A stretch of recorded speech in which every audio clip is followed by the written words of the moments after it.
perhaps on the point of technocracy within prestigious institutions like Harvard? Sure. Well, I don't believe in pluralism. I believe in veritas. And to the extent that pluralism between truth and error is no pluralism at all. On the subject of pluralism, though, I would say that there's a line from Burke in that a constitution is a contract between the dead and the living.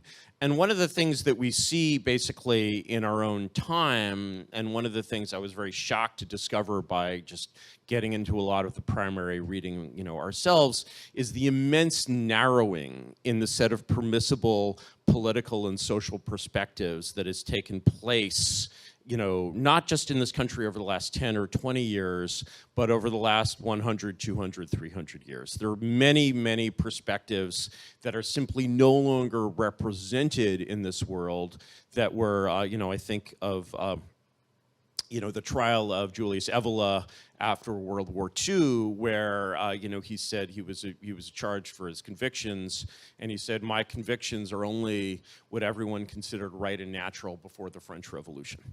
And I don't really see the convictions of Julius Evola or Joseph de Maistre, well represented at Harvard, which is not a problem if they're erroneous. But if they're not erroneous, then there is indeed a problem. And in terms of the, the question of technocracy and the sort of the effect of power on Harvard, I'd like to come back to this case of COVID, because I think it actually tells us an enormous amount about the way our society is governed. I would say that COVID, really is sending us the same message about the way we are governed that Chernobyl sent to the Soviet Union, except it killed a lot more people than Chernobyl. We can't really ignore the fact that virology invented COVID. We can't really ignore the fact that the best virologists, the top virologists, both created it and covered it up. And when we look at the cause of that, blaming individuals, scapegoating individuals, saying, oh, this is Fauci's fault, I don't believe that at all. I believe that it is actually a fault of the system. And what I observe of this system is that it is essentially the way that science is governed in the post-war society, is to say, okay, here you're a scientist, you're not here to just be abstractly curious, you're here to solve a problem. And what they wound up doing when saying, scientists, you're here to solve a problem, is that they created a culture of grantsmanship, where a virologist, is out there to say, wow, there's a very serious problem, and I deserve public funds for solving this problem.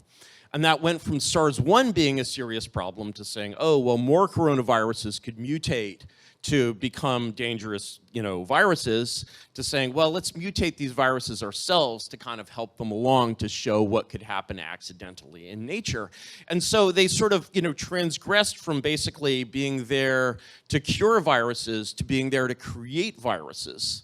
And then they realized early in 2020, and if you look at their Slack messages, you'll see this, they realized very clearly that it was very likely that this had come out of Wuhan. Yes, it was a Chinese experiment, but it was actually a Western, sort of research project. And then they made this very, very culpable decision to really behave in an essentially criminal way and cover that up. And so when you look at the incentives of experts, I want to sort of go back and say, again, you have these three forms of governance. You have authority, governance by command, by domination, as Professor Allen would say. You have governance by prestige, and you have governance by popularity. And the initial progressives who established this system, in 1900, the idea of professors setting public policy was unheard of. And people looked at the result of actual democracy, where elected politicians set policy, and they were like, this is corrupt, this is incompetent. Everything people say about Donald Trump, they said about William McKinley. They may be a little more right about Trump than they were about McKinley. I wouldn't say that. But yeah, they looked at American aristocrats of the period, looked at the Gilded Age. They looked at what was called the Great Barbecue. They looked at the idea, okay, this is real democracy. If you put elected politicians in charge of the government, that's the literal word democracy. And they were like, this is terrible. And who can save us from this? And so, the answer of a king wasn't available to them at that time. And so they're like, all right, what if we put the professors in charge? What if we put the experts in charge? What if we put the old aristocrats in charge? What if we put the smartest people in charge? And this seemed absolutely infallible to them. And they did not realize how much that exercise of power would in fact corrupt these people to the point where it basically led essentially well-meaning non-evil virologists to invent a pandemic that killed 20 million people and then cover it up.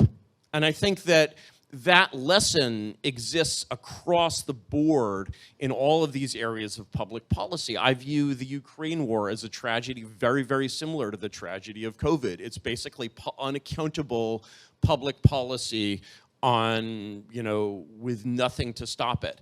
And the fact that these structures are oligarchic and based on prestige rather than authority do not mean that they do not have power and do not mean that they do not have the power to misgovern.